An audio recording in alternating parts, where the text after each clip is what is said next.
नमस्कार, मैं हूं डॉक्टर विशाल वानानी, हार्ट स्पेशलिस्ट। आज हम उस विषय पर बात करने जा रहे हैं जो करोड़ों भारतीयों के दिल से जुड़ा है, कोलेस्ट्रॉल और आपका हार्ट। आपने कई बार सुना होगा, कोलेस्ट्रॉल बढ़ गया है, ट्राइग्लिसराइड्स ज्यादा हैं, गुड कोलेस्ट्रॉल बढ़ाना है। लेकिन क्या आप जानते हैं कि कोलेस्ट्रॉल प्रोफाइल में लिखे ये नंबर का वास्तव में क्या मतलब होता है? और सच में कौन सा कोलेस्ट्रॉल कैसे नुकसानदायक होता है? चलिए आज इन सभी सवालों के जवाब समझते हैं। कोलेस्ट्रॉल प्रोफाइल क्या होता है? कोलेस्ट्रॉल प्रोफाइल, जिसे लिपिड प्रोफाइल भी कहा जाता है, एक ब्लड टेस्ट है जो आपके खून में विभिन्न प्रकार की चर्बी यानी लिपिड्स का स्तर मापता है। यह टेस्ट मुख्य रूप से 7 महत्वपूर्ण घटकों को मापता है। आइए एक एक करके इन्हें समझते हैं। टोटल कोलेस्ट्रॉल, यह शरीर में मौजूद सभी प्रकार के कोलेस्ट्रॉल का टोटल होता है। सामान्यतः 200 mg प्रति DL से कम होना बेहतर माना जाता है, लेकिन अकेले यह संख्या आपकी हेल्थ के बारे में पूरी जानकारी नहीं देती। इसलिए आप जब भी रिपोर्ट करवाएं तो सिर्फ इस अकेले टोटल का रिपोर्ट मत करवाएं। पूरी प्रोफाइल के सभी घटकों का रिपोर्ट करवाना जरूरी है।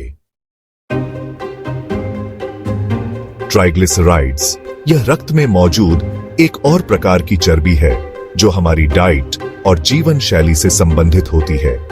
यह मुख्य रूप से शुगर कंट्रोल और शरीर के वजन से जुड़ी रहती है।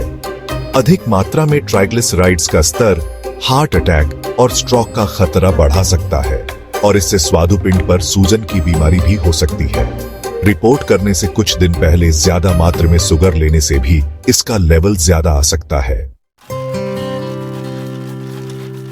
HDL हाई डेंसिटी लिपोप्रोटीन यानी गुड कोलेस्ट्रॉल, इसे अच्छा कोलेस्ट्रॉल कहा जाता है क्योंकि यह खराब कोलेस्ट्रॉल को कम करने में मदद करता है। इसका लेवल 50 mg प्रति DL से ज्यादा रहना चाहिए और 60 mg प्रति DL या अधिक होना हृदय के लिए और लाभकारी है। इस कोलेस्ट्रॉल का लेवल सामान्यतः हम भारतीयों में थोड़ा कम ही देखा जाता है और इसे सीधे तौर पे बढ़ाना इतना आसान नहीं है। LDL लो डेंसिटी लाइपोप्रोटीन यानी खराब कोलेस्ट्रॉल, यह सबसे खराब कोलेस्ट्रॉल माना जाता है क्योंकि यह रक्तवाहिनियों में जमा होकर ब्लॉकेज का कारण बन सकता है। एक स्वस्थ वयस्क को यह 115 mg प्रति DL से कम रखना बेहतर होता है, लेकिन इसकी योग्य मात्रा अलग अलग बीमारी के मरीजों में अलग अलग होती है। जैसे कि डायबिटीज के साथ इसे 70 से कम रखना है, हार्ट अटैक या स्ट्रोक के बाद 55 से कम रखना है। आपकी बीमारी के अनुसार इसे कितना रखना चाहिए, ये जानने के लिए डॉक्टर से पूछें। VLDL very low density lipoprotein, यह ट्राइग्लिसराइड्स से बना एक प्रकार का कोलेस्ट्रॉल है जो धमनियों में प्लेक जमाने में भूमिका निभाता है। इसका सामान्य स्तर ट्राइग्लिसराइड्स के प्रमाण अनुसार होता है। अपोप्रोटीन बी, यह आपके LDL कणों का प्रमुख प्रोटीन होता है और यह हार्ट अटैक के जोखिम का सटीक संकेतक है क्योंकि यह सभी प्रकार के खराब कोलेस्ट्रॉल का टोटल प्रमाण दर्शाता है। लाइपोप्रोटीन ए, यह एक आनुवांशिक फैक्टर होता है जो कई लोगों में हृदय रोग का खतरा बढ़ा सकता है। इन्हें जिंदगी में एक बार चेक कर लेना होता है ताकि व्यक्ति को अटैक के खतरे की आनुवांशिकता पता चल सके। कोलेस्ट्रॉल टेस्ट कब और क्यों कराना चाहिए? अब सवाल उठता है, हमें यह टेस्ट कितनी बार कराना चाहिए? अगर आप 20 साल के हैं तो आपको हर 4 से 6 साल में कराना चाहिए, लेकिन अगर आपको डायबिटीज, ब्लड प्रेशर, मोटापा या हृदय रोग का फैमिली हिस्ट्री है तो यह टेस्ट साल में कम से कम एक बार जरूर करवाना चाहिए। यदि आपको कोलेस्ट्रॉल की दवाई चालू है तो आपको डॉक्टर की सलाह के अनुसार कुछ महीनों में भी यह रिपोर्ट करवाना पड़ सकता है। ब्लड टेस्ट से पहले किन बातों का ध्यान रखें?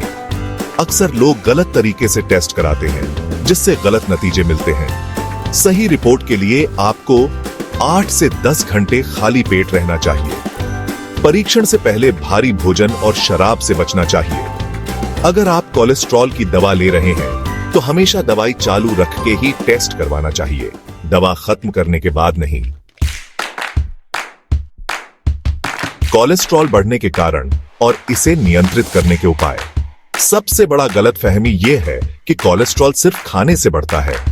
सच यह है कि सिर्फ 20% कोलेस्ट्रॉल हमारी डाइट से आता है, जबकि 80% हमारा शरीर खुद बनाता है।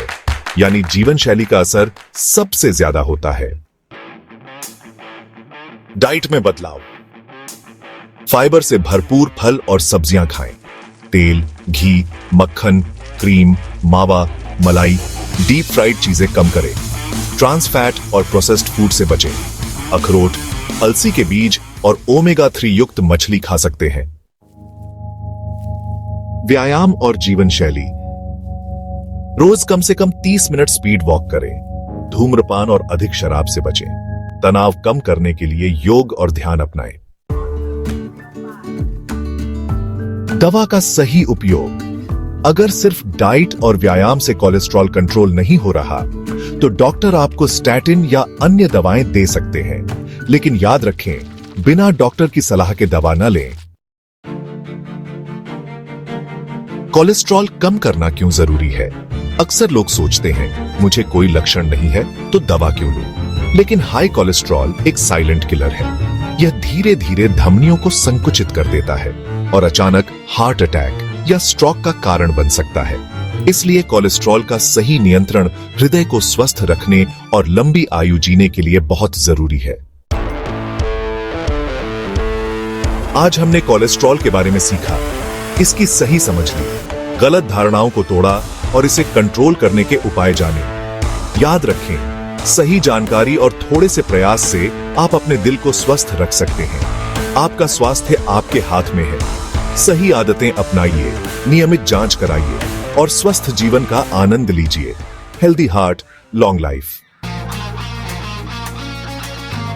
इस वीडियो को अपने दोस्तों और परिवार के साथ शेयर करें ताकि वे भी अपनी सेहत का ध्यान रख सकें। यदि आपके पास कोई सवाल है तो कृपया कमेंट सेक्शन में पूछें। अगले वीडियो में फिर मिलेंगे। नमस्कार।